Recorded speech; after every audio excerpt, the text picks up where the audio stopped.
Did you see what I turned that? Oh, it went quicker this time, There you of go. course. We're live, guys.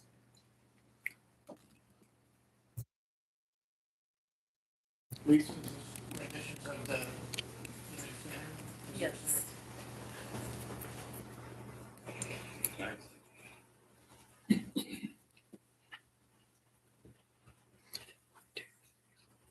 groundbreaking.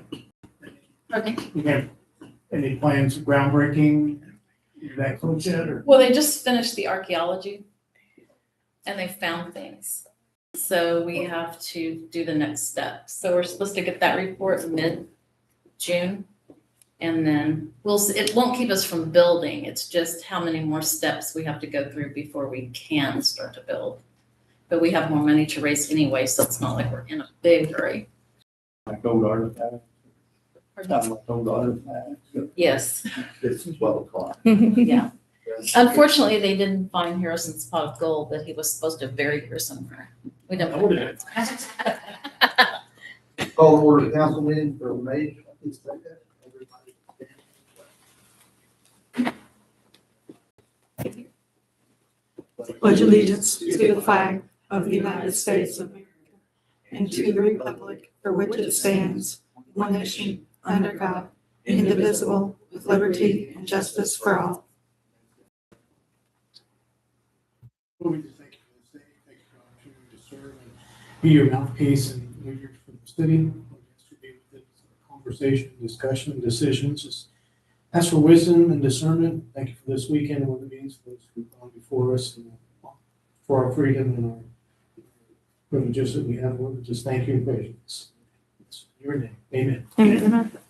We have roll call. Miss Flynn? Here. Mr. Stengel? Here. Mr. Gornow? Here. Mr. Grove? Here. Mr. Ashby? Here. Mayor Yocum?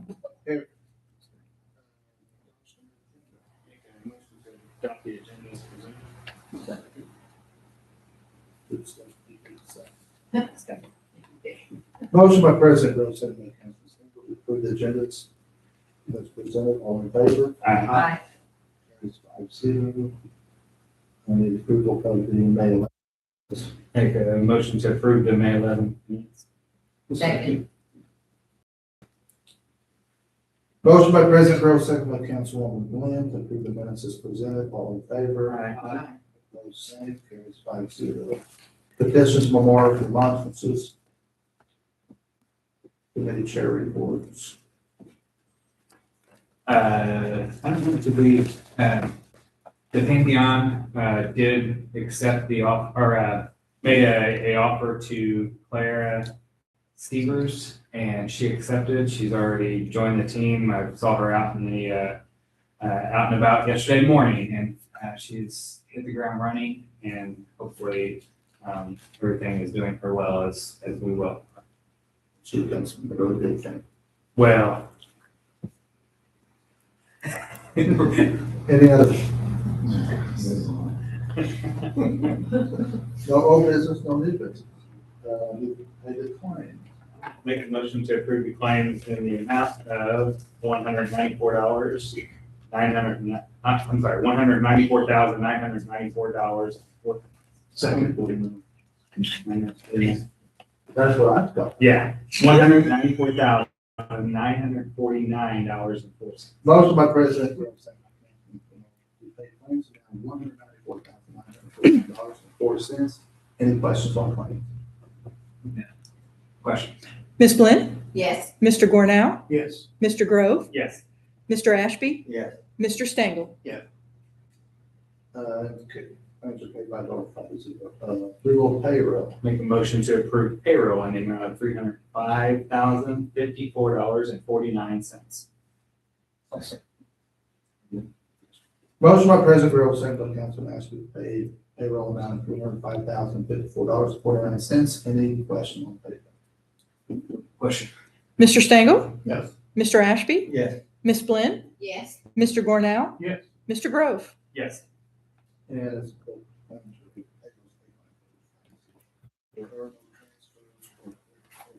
appropriation, miscellaneous. I want to thank Lisa for setting all this up, and do you have some good things to say, or? I just wanted to tell you all that we have a new mechanical lift. There's a porch right behind this bay. It's hidden from the front view of Grosseland. We wanted to hide it because so many people take pictures here. But it's universal access. So we have a mechanical lift for the first time ever. And this house has been open for 117 years. I've been here for 221 years. So it's a big boon, I think, to the local economy that we can accommodate people with mobility issues. Because a lot of times when the individual can't come, the family doesn't come, or the caregiver doesn't come with them. So I think it'll open the door for more people to come, and it'll make it more convenient to our senior visitors.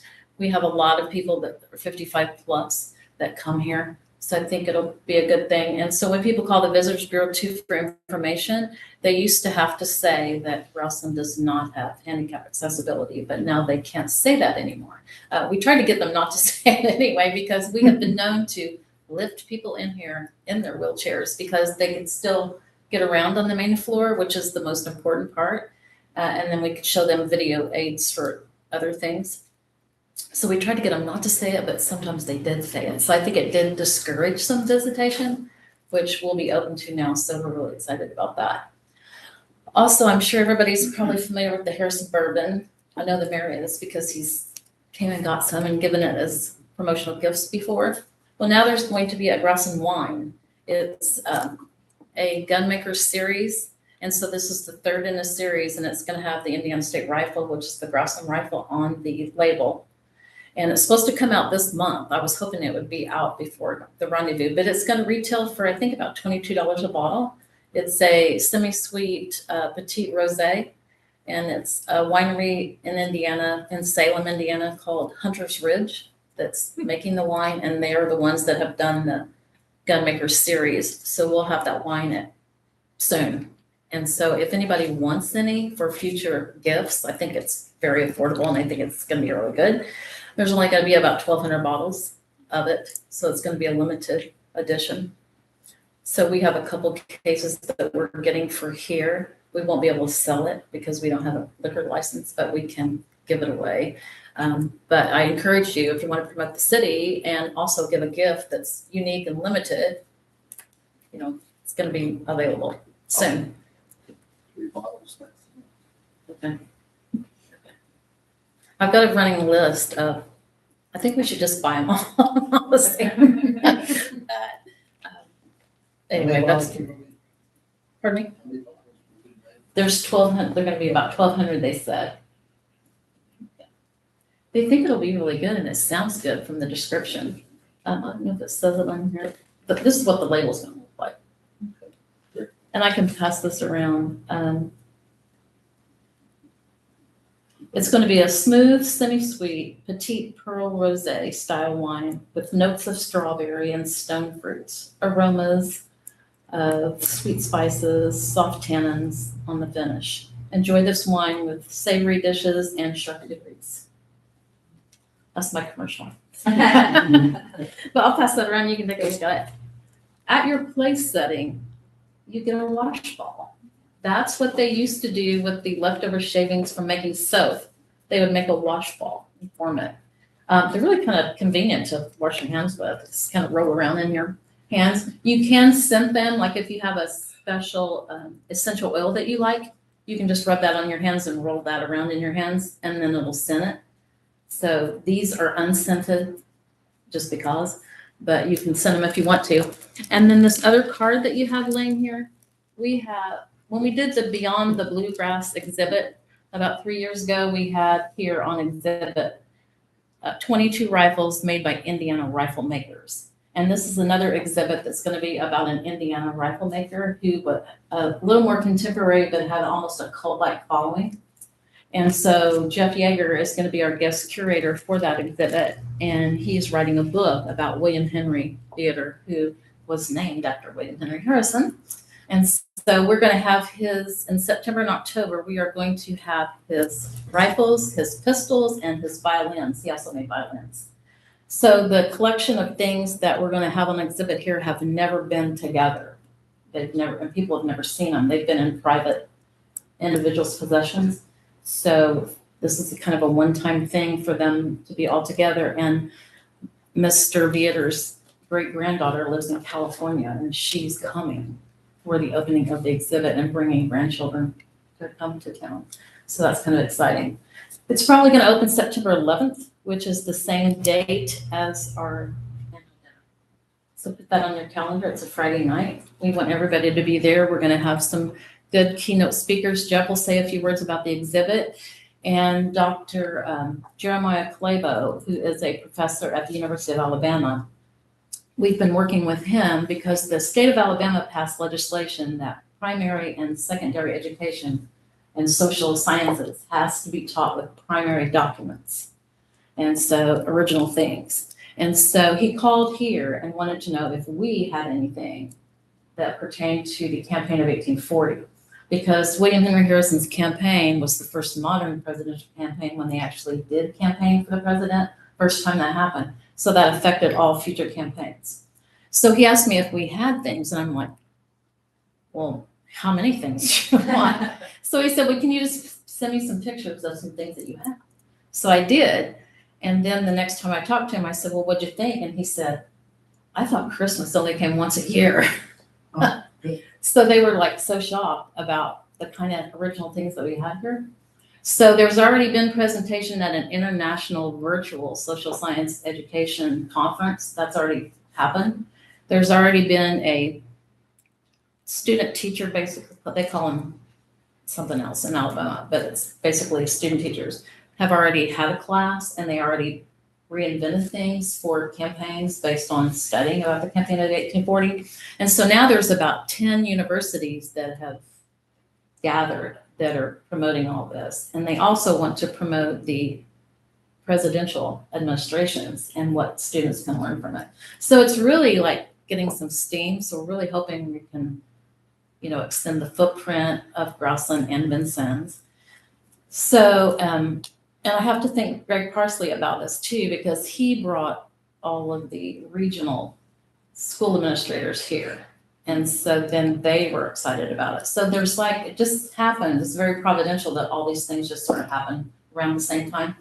Plus, we participated here at Growson with this program that the Ohio History Connection did, and it was called the State of Eight. And they promoted the presidencies from Ohio, which Harrison counts because he actually lived in Ohio, was elected here much earlier.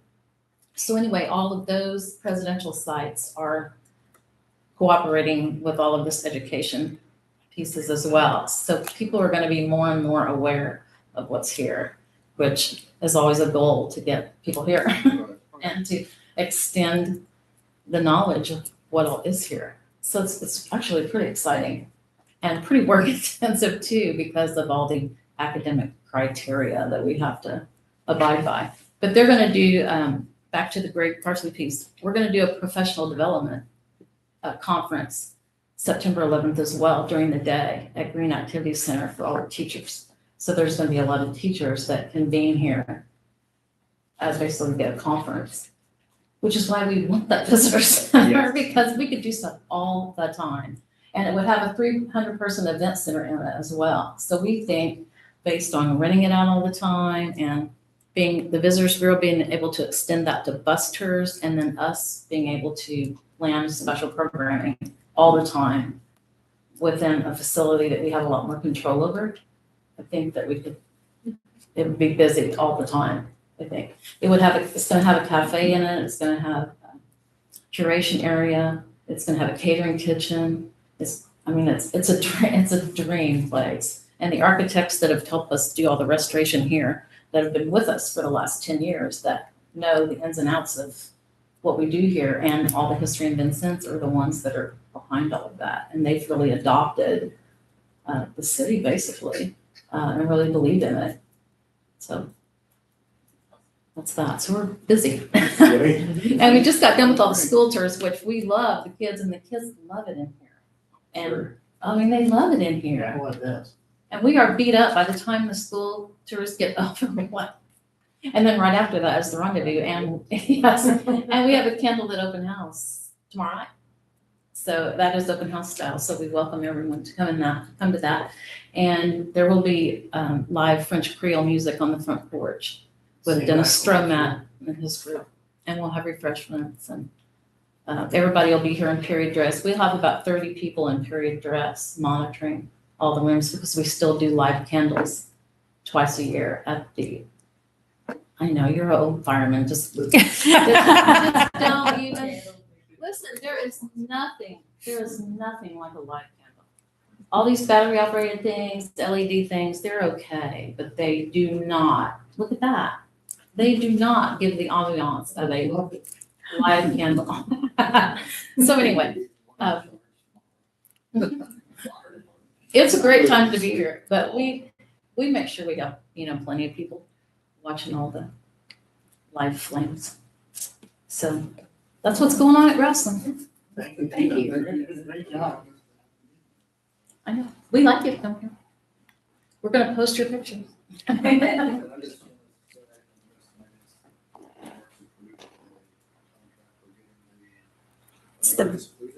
It's America's Freedom Tribute. It will be a Vietnam Wall, the Costa Freedom Wall, and the War on Terrorism Wall.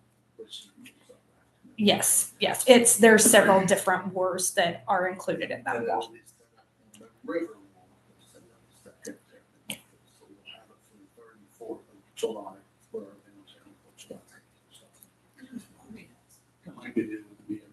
Yeah, but Yeah. this isn't like that. It's a little different. It's This is 80% replica of the original.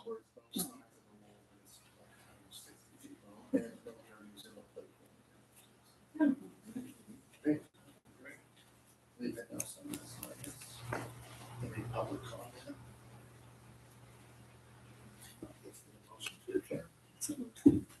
Very sure. Don't go away. Explain the softball, because I was getting ready